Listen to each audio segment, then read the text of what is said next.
Hello, my name is Gabriel Malaret. I am the videographer for Imagination Station, and I'll be going over all the changes from game pitch to final development of Extraordinary.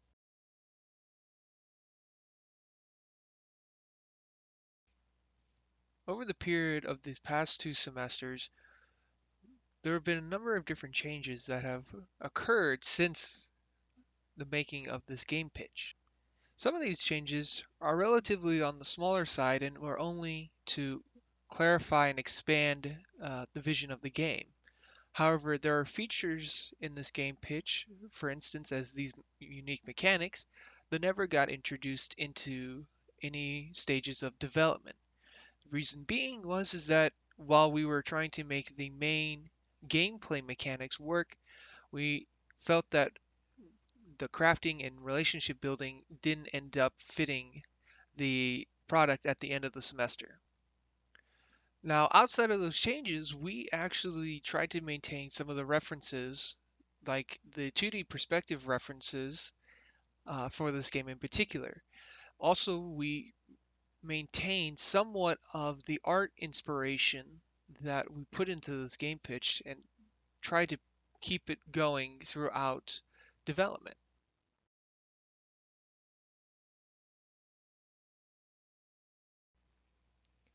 Before and after the development phase of prototyping, we had a interesting time trying to figure out the art style direction that we were going to go with this game.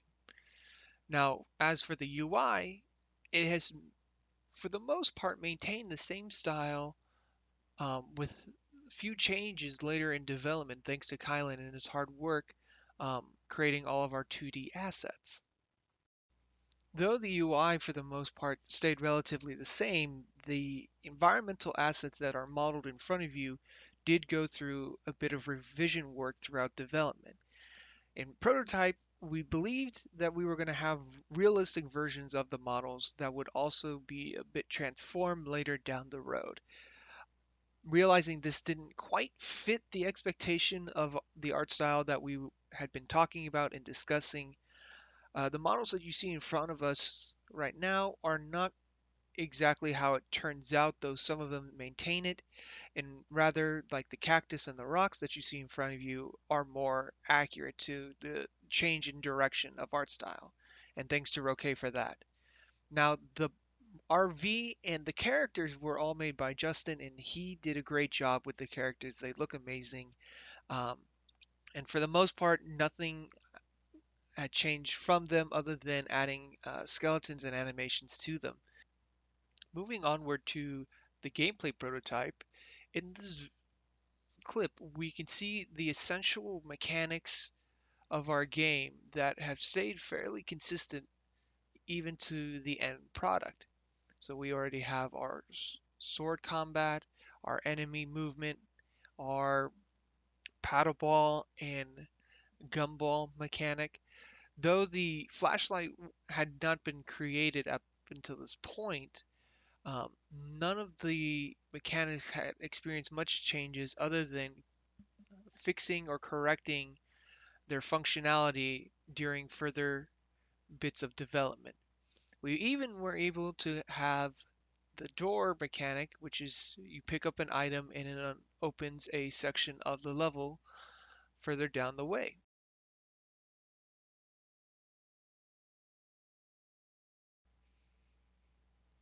In Sprint 3, we were able to get a vision of what the game is going to look like.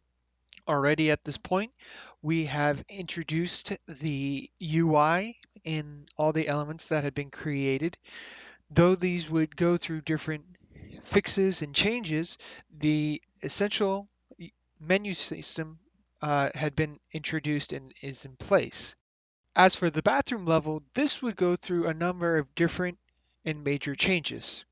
But the one thing I do want to mention is the design and the art style of the bathroom itself.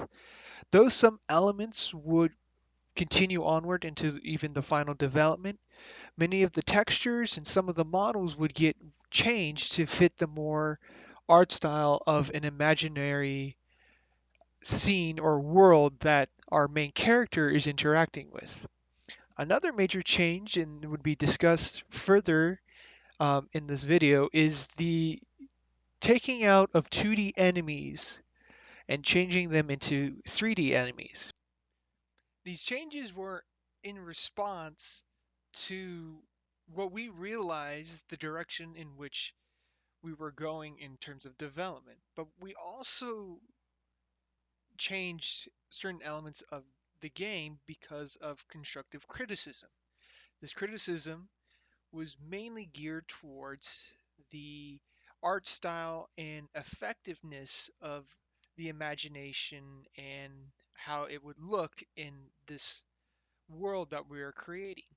So in the next build, we try to emphasize, if not overly emphasize, the execution of the imagination assets and how it would potentially look in our game.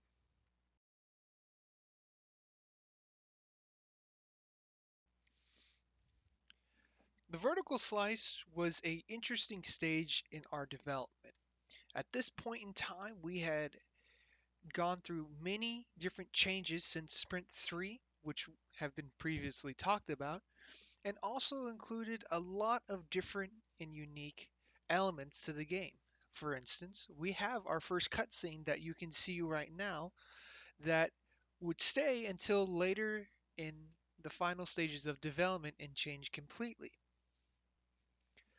In the gameplay, we also have now a full-on landscape and tried to change the textures, the feeling of the bathroom, and as you can see, there are a few more 2D elements in the game. At this point in time, we still have our 2D enemies, which I didn't quite explain before, but I will now. The enemies themselves had two particular critiques or issues that we experienced, which is one, because there are so many 2D elements that represent imaginatory creatures and whatnot littered throughout the level, we had a hard time distinguishing, okay, what are actually the enemies and then what aren't supposed to be. So we realized in the end that it would just be better to have them as 3D models. This also helped with gameplay functionality, given the fact that there was no sense of depth in where they were and how they were actually functioning. But besides those changes, we ended up also incorporating all of the mechanics that we currently have. So that's the paddle ball, that's the flashlight, and even the jumping. Now, the jumping itself would end up not being a very specific mechanic and would only just turn into a normal double jump with the gumball animation that occurs instead of it being its own unique mechanic. Which leads into the last big addition to the game at this point in time, which is the boss fight. This is going to be the boss fight that exists even until final development, though again, it will go through some fixes and changes. But we felt that when it came to this kind of gave the idea of we want to do these kind of bigger boss fights in the future. Um, in the end, we ended up realizing that this particular boss fight and then the boss fight at the end of the actual game that we see told a better story than just purely hack and slashing and concluding the game after that point.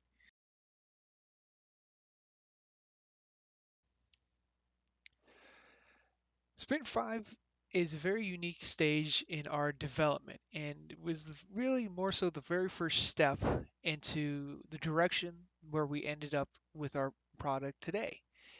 The addition and change of the cutscenes is already implemented into this build. We have many artistic changes in terms of the 2D elements, the textures and 3D models have also encountered a big change in this build as well.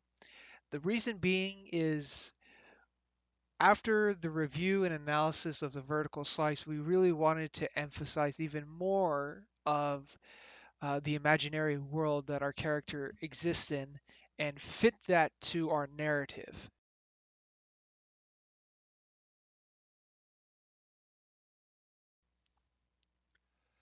In Sprint 6, we wanted to mainly focus on displaying the change in the bathroom level and also the addition of adding the museum level in its initial stages. There are changes to some of the art assets, especially in the environment, and the inclusion of many of the art assets that would be going into the museum level. At this point in time, a majority of all the levels were being created for the most part, but in this in particular build, wanted to at least show the differences of where we're at in both the bathroom and the museum level.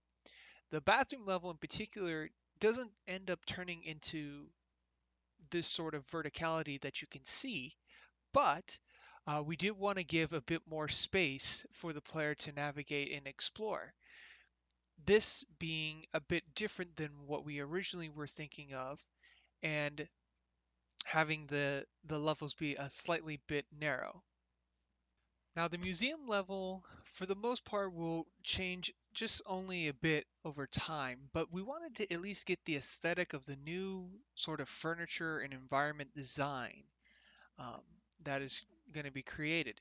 The essential level itself is kind of as you see it now. So what you just saw was the glass breaking feature that we would have in the final game.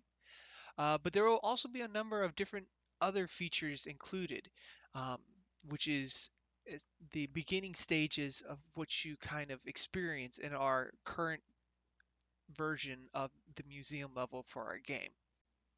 On a separate highlighted note, we also were able to include the animations and models of the 3D enemies that we finalized on. So the pill build that you can see works in tandem with the player being able to use their shield ability. And though the ant uh, enemy isn't technically included in the final build, they have been used throughout the other parts of our development process as to get a sense of what the enemy would be like.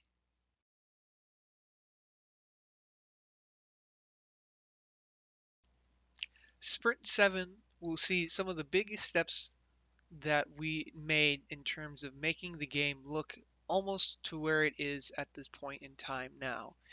The bathroom level had gotten seriously remade and remapped.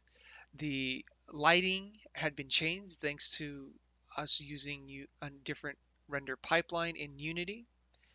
We have included a more developed museum level with it being completely furnished. And then we also started the beginning stages of our haunted mansion. Now, to go back to the render pipeline, noticeably we discovered a number of different issues with our lighting in which that also needed to be rebuilt. But on a separate note, as you can see on the screen, we also implemented the mechanic where the pill bug um, has a certain interaction when the player uses the shield, and this build in particular, we were able to get that fixed and figured out. Moving onward to the museum level, you could see that this is very similar, if not almost a carbon copy of what we already created. Now, there are certainly several elements of this level that have changed and alternated. For instance, we ended up not being able to use the Thunderbird or the smaller enemy birds just because of some technical issues that our programmers encountered. But the layout of the level essentially um, is almost the same, if not very similar. The different elements that you'll see in terms of the what goes on the wall um, and other art elements will be done in a later sprint. As for the museum level, though it is a bit difficult to see we were trying to figure out the lighting while using the new render pipeline, along with making sure that the flashlight mechanic was functioning properly. Um, as you can also see that this is where we're implementing our ghost mechanic, which was to just simply freeze the player and have them be scared. Given that were a number of changes in this sprint, we realized that there were probably some things that we probably could have done uh, a little sooner in the semester, but at the end of the day, we did realize that this essentially the direction where we're going.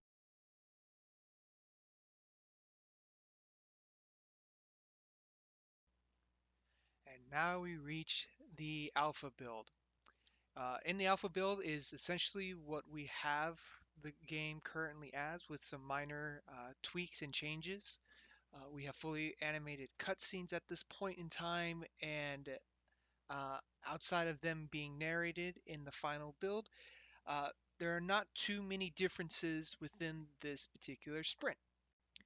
Some of the differences include the art style, which is we, for the most part, added a toon shader to all of the models that you can see in the gameplay, um, and some fixes and removal aspects of the enemy AI. For some odd reason, we were having some technical issues with them, and ended up being that, as mentioned before, that the ant enemy ended up getting cut along with the bird enemies that were in the previous sprint. The museum level itself is essentially the same as it is in the final build. Of course, there are the changes that I mentioned before, especially about the enemy AI. We were able to include the glass breaking feature in the alpha, and what that did was allow the player to reach certain sections of each of the levels. And to add to a little diversity in gameplay, we decided to incorporate some puzzle sections in the final level of the Haunted Mansion. Essentially, all the mechanic is that we wanted to do a flashlight that shine into mirrors and it would give you access to a key to unlock the first door. And then in the next stage of this, you would shine your flashlight into the candles, and by shining on all the candles, you would be able to unlock the final door to the boss. At this point, we don't have the final boss incorporated, but that would be seen in the final rendition of the game.